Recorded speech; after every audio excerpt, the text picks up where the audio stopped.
আপোনালোকে কিন্তু জাতিৰ প্ৰতি কোনো দায়বদ্ধ নাই। আজিলৈকে ৰঙাতে শিৱসাগৰৰ কাৰণে কিবা কৰিলে নে? একো নকৰিলে। আপুনি আহিছে, স্বাগতম জনাইছো। ইয়াত কিহৰ এটা প্ৰস্তাৱ লোৱা হয়, ভোজপুৰী ছাত্ৰ সন্থানে কি সেইটো বেন কৰিব লাগে।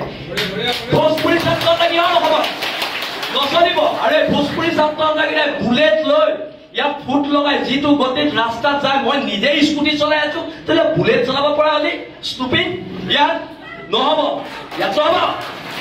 আৰু চেম্বাৰ্ছ অফ কমাৰ্চ ভংগ কৰি দিয়া হ'ব।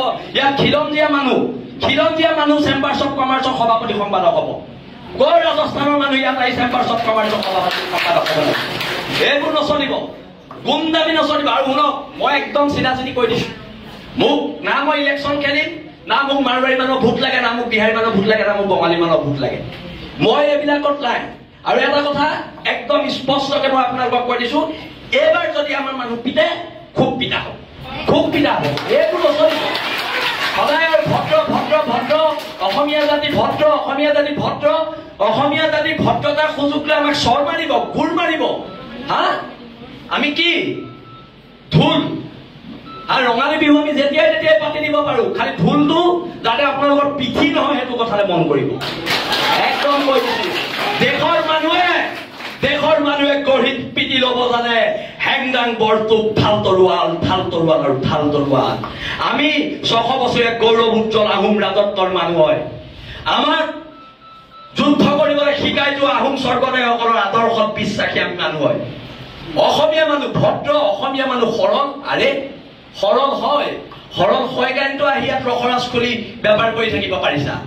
সৰল হয় কাৰণেতো অপচৰা খুলি বেপাৰ কৰি থাকিব পাৰিছা। আমি সৰল হয় কাৰণে তোমালোকে বেপাৰ কৰি কোটি টকাৰ মালিক হ'ব পাৰিছা। কিন্তু যদি খং উঠে, মগজটো ঘূৰে, ৰাজস্থানো নেপাবি, বিহাৰো নেপাবি, এচা পিটন দিয়া হ'ব। একদম আজি কৰি দিয়া। আৰু যিকেইজন নাহিলে, যিকেইজন ব্যৱসায়ী নাহিলে সিদ্ধান্ত লোৱা হওক, কাইলৈ বাহিৰৰ দোকান বন্ধ।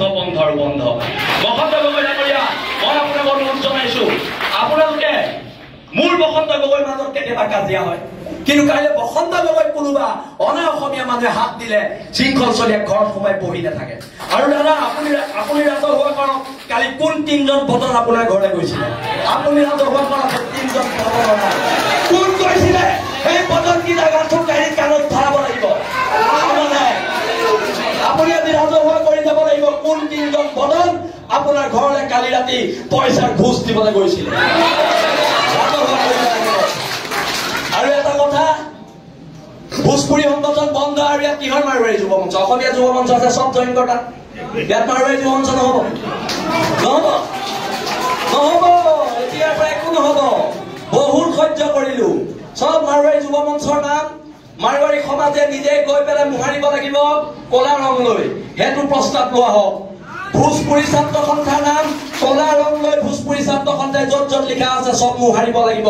সেইটো প্ৰস্তাৱ লওক। একদম হয় নে ৰাইজ? আমি ইয়াৰ ভূমিপুত্ৰ মানুহ, তহঁতৰ চৰবোৰ খাবলৈ আমি ইয়াত জীয়াই থকা নাই। আমিও চৰবোৰ খাবলৈ জীয়াই থকা নাই। আৰু আমাৰ চৰকেইটা বেংগলী ফেডাৰেশ্যন বন্ধ কৰা হওক। এইবোৰ অসমত নচলিব, উজনি অসমলৈ উচলিব দিয়া নহ'ব। এইখিনিকে কলো। মই কথাবোৰ ক'লে বিতৰ্ক হয়, মই কথাবোৰ ক'লে মোক গুণ্ডা বুলি কয়। কিন্তু যদি মই আকৌ কৈছো, যদি আমি গুণ্ডা হয়, মোৰ নিচিনা গুণ্ডাৰ সমাজত প্ৰয়োজন আছে। কৰিব লাগিব গুণ্ডামি দেশ আৰু জাতিৰ স্বাৰ্থ, অসম নামৰ মাজনীৰ স্বাৰ্থ। ইহঁতে চল পায়। আমি কিবা এটা কৰিলে আমাক পুলিচে জেলত ভৰাই দিয়ে। মাৰোৱাৰীখিনিয়ে চল পায়। আমি কিবা এটা কৰিলে জেলত ভৰাই দিয়ে।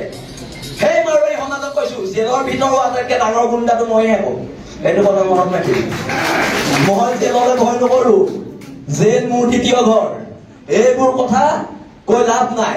কিন্তু সিদ্ধান্তবোৰ হওক। আৰু বসন্ত গগৈ ডাঙৰীয়াক, চিতু বৰুৱাক মই ধন্যবাদ দিছো। এটা বসন্ত ৰায় এই অনা অসমীয়া শ্ৰেণীটোৱে ভাবে আমি দল সংগঠনবোৰৰ মাজত মিলা প্ৰীতি নাই।